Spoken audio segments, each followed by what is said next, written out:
మొత్తం కాశ్మీర్ అంతా కూడా చాలా బ్యూటిఫుల్గా చూపించారు. అంటే చాలా సినిమాలో చూసినా కూడా దీంట్లో కొంచెం కొత్త కొత్త ఇంటీరియర్ కూడా వెళ్ళి తీసినట్టు ఉన్నాయి. ఎన్ని రోజులు షూట్ చేశారు మొత్తం అసలు? మొత్తం అరౌండ్ కాశ్మీర్లో 20 days దాకా ఉన్నామండి అక్కడ. సో చాలా క్లైమాటిక్ కండిషన్స్ ఉన్నాయి, ఇష్యూస్ ఉన్నాయి, అండ్ చాలా కంఫర్టబిలిటీ ఉండేది కాదు. చాలా లవ్ అండ్ ఎఫర్ట్స్ చేసిన పార్ట్ అండి అదంతా. అండ్ ఆ కాశ్మీర్ ఎపిసోడ్లో అయితే నాని గారికి ఒక మీకు లాఠీ చార్జ్ సీక్వెన్స్ ఉంటుంది. ఆన్ దట్ డే బయటికి వెళ్ళి కొట్టేది గేట్ దాటి, బ్యారికేడ్స్ ఓపెన్ అని చెప్పి కొడతారు కదా. ఆన్ దట్ డే ఆయన అది దిష్టిబొమ్మను ఆపుతుంటే ఆయన హెయిర్ కాలింది. సో కాలింది, సైడ్ లాగా కాలింది దాన్ని ఆపుతుంటే. దెన్ షూట్ ఆపుతారేమో అనుకున్నారు. ఆయనలే పర్లేదు జస్ట్ గోయింగ్ క్యారవాన్కి 5 minutes ఆయన వచ్చేసి కంటిన్యూ చేసిన తర్వాత కూడా లాఠీ చార్జ్ ప్రాసెస్లో ఆయన వెనక్కి తిరగగానే ఇక్కడ కెమెరా ఇది ఉంటుంది కదా, అండ్ చుట్టుపక్కల ఎడ్జెస్ ఉంటాయి కదా, ఇక్కడ తగిలి ఆయనకి ఒక 7 కుట్లు దాకా పడినాడు ఇమీడియట్గా. అప్పుడు బ్లడ్ అంతా బాగా కారింది. ఆ టైంకి నా షాట్ లేదు, ఐ వాజ్ రెస్టింగ్.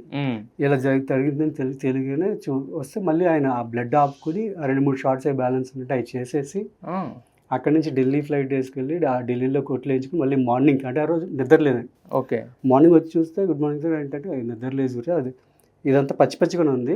మరి అది కుట్లేసారు అంటున్నారు కదా, కనపడకుండా మరి మేనేజ్ చేసారా ఎలా? ఇక్కడండి ఎగ్జాక్ట్లీ ఇది హెయిర్ లైన్ లో ఇక్కడ వస్తుంది. సో అది చిన్న డిస్ట్రాక్టివ్గా ఉన్నా కానీ ఇట్ హ్యాపీ, అది విజువల్గా కెమెరాకి అంత కనిపించలేదు. Okay okay. సో జనరల్గా మనకి చలికి చిన్న చిన్న దెబ్బలకు కూడా చాలా పెయిన్ వస్తుంది. అవును, పచ్చిగా ఉంది. అలాగే ఆయన పుల్ అప్ చేస్తారు. So it's so much of love towards the cinema. Yes. అంటే మరి కాశ్మీర్ అనగానే క్లైమాటిక్ కండిషన్స్ ఒకటే కదా, చాలా అంటే ఒక సినిమా ప్రాసెసింగ్ అంటే చాలా ఉంటాయి కదా. సో మరి ఇంకే ఎలాంటి కష్టాలు డిఫికల్టీస్ అని ఫేస్ చేస్తారా మీకు సంబంధించి? నాకు సంబంధించి టీం అంతా చాలా ఎఫర్ట్స్ పెట్టారండి. కాశ్మీర్ షెడ్యూల్లో అందరికి తెలుసు, మన ప్రీ రిలీజ్లో కూడా చెప్పారు, కృష్ణ అని కెమెరా అసిస్టెంట్ ఆవిడ చనిపోయారు హెల్త్ ఇష్యూస్ వల్ల. So at the same time cinema shoot అంతా అయిపోయింది. క్లైమాటిక్ కండిషన్స్ షూట్కి ఎలా కావాలో అలా సపోర్ట్ చేసుకుంటూ వచ్చినాయి. At the end of the end shot అప్పుడు మంచు పడ్డం స్టార్ట్ అయింది. అక్కడి నుంచి ఆగల. మేము చాలా పైన ఉన్నాం. ఆల్మోస్ట్ దాని పేరేంటి, క్యాంప్ ఏరియాస్ ఉంటాయి చూడండి, ఆ క్యాంప్ ఏరియాస్ దగ్గర ఉన్నాయి. అక్కడి నుంచి కింద రావాలంటే ఆల్మోస్ట్ ఒక 3 hours 2 hours అలా పడుతుంది మంచులో.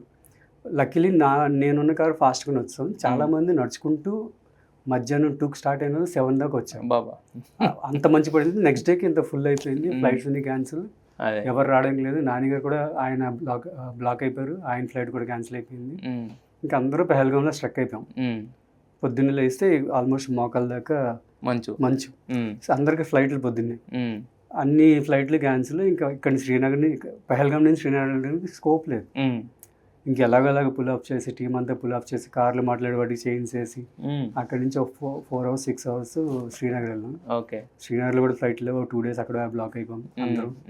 వచ్చేటప్పుడు మళ్ళీ సరే ఇంకా వర్కౌట్ అవ్వట్లేదు, బస్సులు బుక్ చేసి అక్కడి నుంచి ఢిల్లీ దాకా వద్దామని చూస్తే మళ్ళీ అప్పుడు ఏదో బంద్ జరుగుతుంది, రైతులది ఏదో బంద్ జరిగింది. ప్రతి చోట ఆగుతానే 2 days ఆఫ్ బస్ జర్నీ మళ్ళీ అగైన్.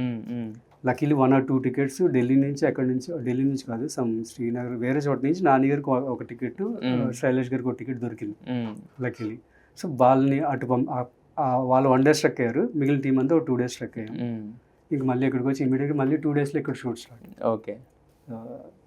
ఎక్కడ టైంని ఎన్ని హడిల్స్ వచ్చినా టైంని మాత్రం చేయడానికి వేస్ట్ చేయకుండా చేశారు. ఎస్. అయితే యాక్చువల్గా పెహల్గాం అన్నారు, మొన్న ఇన్సిడెంట్ జరిగిన తర్వాత కూడా అందరూ అంటే షూట్ చేసామన్నారు. సో ఈ ఏరియా కూడా షూట్ చేశారా మీరు? దాని దగ్గర ఏరియాలో చేసామండి. పెహల్గాంలోనే స్టే చేసుకుంటాను. ఆ హిల్ ఏరియాస్ ఉన్నాయి కదా, అవన్నీ ఎక్స్ప్లోర్ చేసుకుంటూ వెళ్ళాం. మాకు అది చాలా పర్సనల్గా అనిపించింది, ఎందుకంటే మేము ఆల్మోస్ట్ 20 days ఉన్నాం. 20 days ఉన్నప్పుడు చాలా సపోర్ట్ ఆ లోకల్స్ దగ్గర నుంచి కానీ, ఆ కాశ్మీర్లో ఉండే లోకల్స్ అందరూ కూడా చాలా సపోర్ట్గా, అండ్ మా పర్సనల్ అసిస్టెంట్ కూడా చాలా మంది అక్కడి నుంచి వచ్చారు. చాలా బ్యూటిఫుల్ ప్లేస్, చాలా లవ్ ఉంటుంది అక్కడ. ఎంత 2 days అక్కడే ఉన్నారు పెహల్గాంలో? ట్రక్ అయింది పెహల్గాంలో, ఒక నైట్ అంతా ఉండిపోయాం. పెహల్గాం నుంచి మళ్ళీ మంచులోనే ఆ చైన్స్ కట్టుకుంటూ శ్రీనగర్లో స్ట్రక్ అయిపోయి అక్కడ హోటల్స్లో కరెంటు పోయింది ఒక్కోసారి. ఇంకా చలికి రకరకాలుగా ఉందిలేండి.